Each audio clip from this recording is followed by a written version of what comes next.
Entry 1. This is not a fictional story. I am writing this just in case help never arrives and we die out here. Most if not everyone else has given up on the possibility of rescue, and things are getting worse by the minute, but I still believe, and if there is even a chance of it, somebody needs to know what happened to us. So here it is. The truth of the group of mostly strangers who crash-landed in hell. We call ourselves the Wolf Pack. Our plane crashed on July 5, 2030, in some forest surrounded by mountains. I'm sure some of the others would agree that the crash itself wasn't even the most traumatic event that has happened since we've arrived. Sure, a lot of things were happening fast and everywhere. People screaming, the deployment of the airbags, and that terrifying moment before impact. But what we have done in the name of survival since then, God have mercy on our souls. Wake the fuck up, Dottie. The nothing Dottie was seeing and feeling was rudely interrupted by words and pain in her face. Dottie. Wah, I mess up. Dottie, we have to go now. So wake the fuck up. Was that Carrie? Why was she being so serious? Dottie lazily lifted an eye, and the black smoke that clouded the air, combined with the blood dripping from the massive gash over Carrie's left eye, shocked Dottie awake fully, and she tried jetting upwards only to be met with a wall of nausea, knocking her back into the seat. Dottie, we have to go, Carrie cried. The ringing in her ears made it difficult to hear Carrie, and the screams and moans of the people around them didn't make it any easier. The smell of shit and roasted meat almost made her vomit, and the heat. It was so damn hot. What happened? Where are we? Dottie asked weakly, trying again to stand. The plane crashed, Dottie, so many people are. Carrie turned away and vomited. Dottie finally stood on shaking legs, ignoring her soaked pants. Carrie, we have to go. Carrie shook her head in agreement, and they held each other up as they made their way out the plane. Help! Please! Anyone! God damn it! Aaliyah screamed, without taking her attention off Devon's arms, which were not bent in a way that should be possible. Just hang in there, Devon. I've got you. I'm right here. He groaned in response. Hello? Did somebody land over here? A man shouted from the site of the crash. Yeah, we're over here. I need help. He's been injured. She swallowed. Injured was an understatement. She could see the fucking bone of one of them. There was no chance he would be able to use them again if he even survived until morning. But she couldn't freak him out. The fact he was even still conscious was a mystery to her. A tanned Italian man came racing over but stopped short, a horrified look on his face. Oh shit, is that the fucking bone? He needs help. The man started speaking Italian, and Aaliyah could only understand a few phrases here and there, and none of it was good. Mackenzie. Wake up, Mackenzie. Mackenzie? Mackenzie. Mom? I thought you were in Paris for the smell and looked like a Rousseau fashion show. I was but me and your father have been talking and you have... Mom? Are you okay? I gave you everything, you ungrateful. Mackenzie jumped, staring into her mother's unfamiliar eyes. Honey, you have to breathe. What's happening? Mom! Mom! Come on! Babe, you have to breathe. Come on. The world slowly blinked into place as Lyle, her boyfriend, sat over her, hands on her chest. You're okay. Oh, thank God. You're okay. He laughed, dropping his head to hers. She met him halfway and kissed him weakly. What happened? The plane went down. Both of the pilots are dead. We don't know how it happened. But anyone who could help are going around and searching for any survivors who landed outside the plane. Babe, it's bad, like, really bad. A laugh bubbled up in her chest, and she couldn't help but to let it go. She must have sounded like a mad woman because Lal looked at her as if she were crazy. Babe. Of course, our plane, one of countless others, crashed. Why does this shit always happen to me? What does that mean? A fuzzy but familiar male voice asked from behind her. Lyle and Mackenzie both faced the speaker. She cursed under her breath. Anthony was leaning against a tree, looking unfazed like always. What do you mean by, and I repeat, why does this shit always happen to me? He asked, stone-faced. Who the hell are you, bro? Lyle asked, getting territorial. She knew if she didn't fix this now, he'd probably beat Anthony until he couldn't breathe. It's okay, babe, he's probably just a concerned passenger, she said with practiced innocence, touching his arm lightly to sell it. But on the inside, she was screaming at Anthony.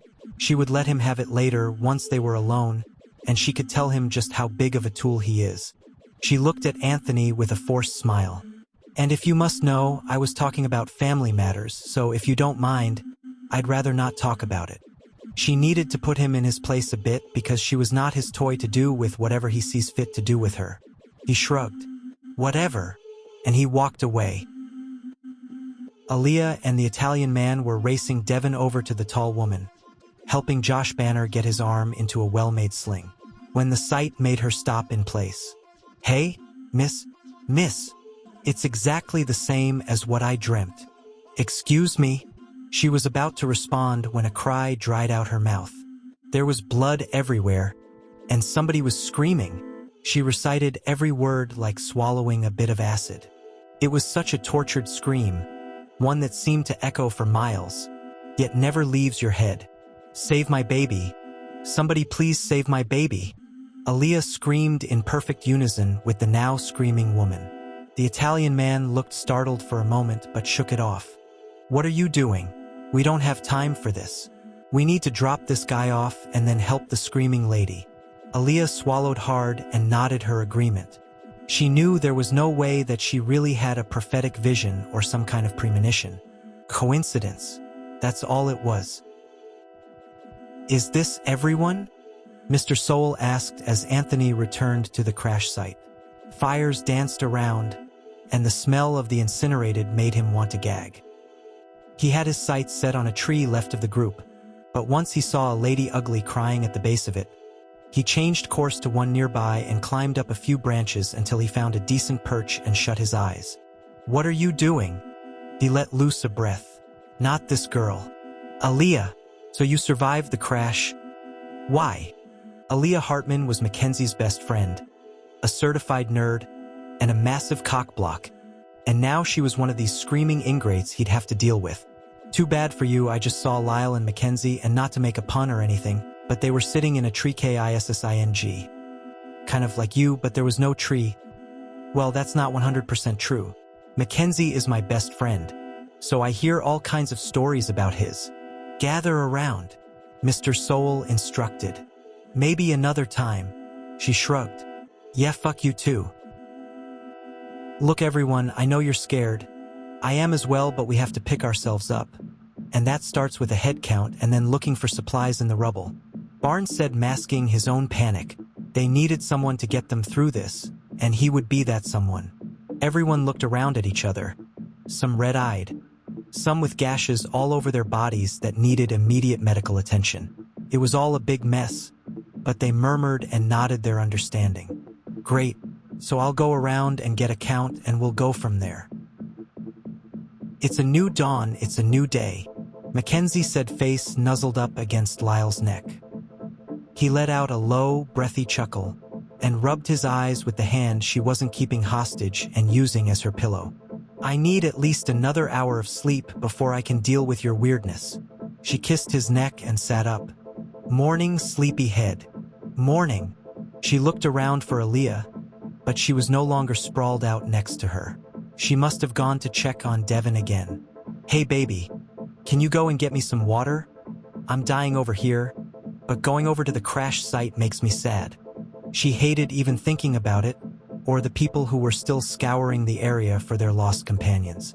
5 more minutes. No, I need it now, please. Fine. Anything for you, babe. Only 17 people survived the crash. It wasn't the best number, but it wasn't the worst either. Barn let out a sigh. Everything would be okay. The plane's transmitter had to be somewhere around here, relaying a distress signal to one of the towers or however it worked. They would be fine. Help would come soon, it had to. It was you. You took my baby from me. A woman screamed. He spun around. He couldn't let any altercations start up.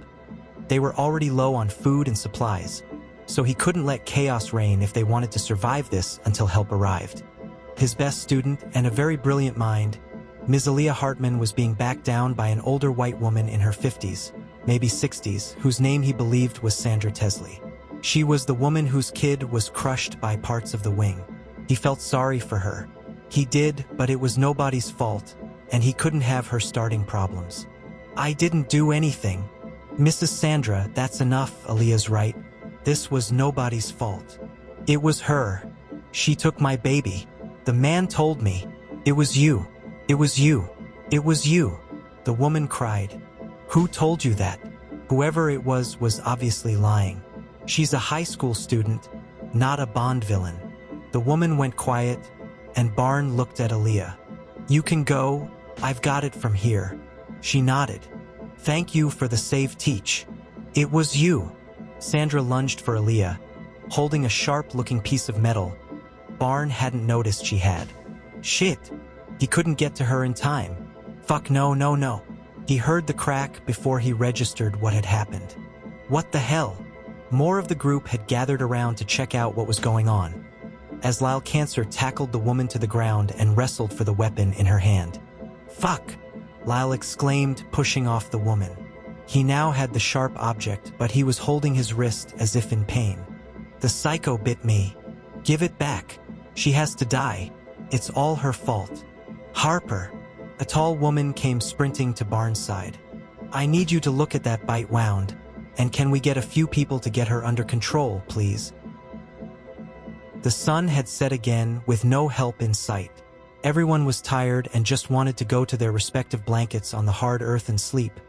But Mr. Soul had called for everyone to gather, so here they were, standing in the clearing of the crash site. Look, he cleared his throat. We've only been here for 2 days now, not a lifetime, so calm down. I know you'd all rather be sitting comfortable at home texting your friends, or playing video games, or whatever it is that you do while not being stranded in the middle of God knows where.